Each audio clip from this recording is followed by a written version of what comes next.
All right, so here we are in Mike's element, and we've got a peculiar sound coming from right down here in the blower motor area. So Mike, if you would send us to fan 1. Fan 1. That's low. Can you hear that? Turn it to off.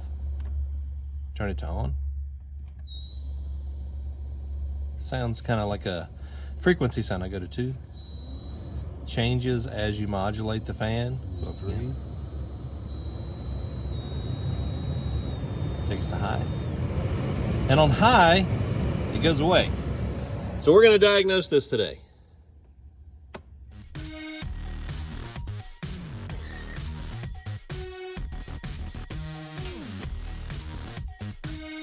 All right, so what we've done here is we've rigged up 12 volts with the fan installed into the housing, because we want to know if the sound that we're hearing is actually the fan interfering with the fan inside with the shroud, the housing, or if it's electronic noise.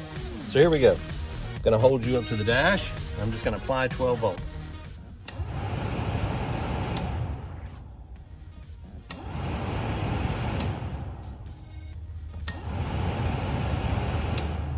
And I don't hear any sound. So as you can see here, I have a new blower transistor. So older cars have blower resistors. Newer cars have blower transistors. This is a transistor. You see the big heatsink there. I plugged this in because that sound to me sounds like a dirty feed going to the fan. We've tested it with external electricity, and guess what? No sound at all. It doesn't make any sounds. So let's test this now with a different transistor plugged in. Go ahead and turn us on. It's on. Is that low? That's low. Right there. 2, 3, 4, 5, high. No sounds at all. The key for me, turn it off. The key for me in diagnosing this was when it went to high and the transistor was not impeding electricity at all, there was no sound. So that sent me to this part right here to diagnose this first. All right, so we've got both transistors out. Here's our new replacement. I say new, it's not brand new. This came from a salvage yard, a Denso part made in Japan. This one, however, look at that. It doesn't say Denso on it, and it has that 8-digit part number. And listen, if you're dealing with parts and you see an 8-digit part number like that, it's not, eBay doesn't make parts, Amazon doesn't make parts. This part was made in China, all right, not a factory part. This used part from a salvage yard is gonna be 10 times better than this brand new part from China. All right, nothing against them. Heatsink size is different. Yep. Yep, the depth on the heatsink's even different. Yeah, so make sure, don't use a Chinese part, okay? I know they're cheap, but listen, you can go to the salvage yard and get this for the same price.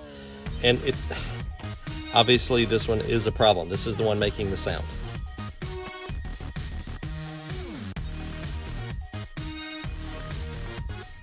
All right, so here we go. This is the transistor that came out of his. And I have taken the liberty of popping it apart so we could see what's going on here. And literally, get us to focus here, literally you can see on each of the little blue resistors, one end has a lot of solder, the other end has hardly any solder. A lot of solder, hardly any solder, hardly any solder, big blob of solder. And there are other various cold solder joints on here, a lot of crusty coming out of those 3 joints right there, but yeah. So there we are. Just wanted to take that apart and show you. Again, this is a Chinese part. We can see the part number there. It came off of Amazon probably.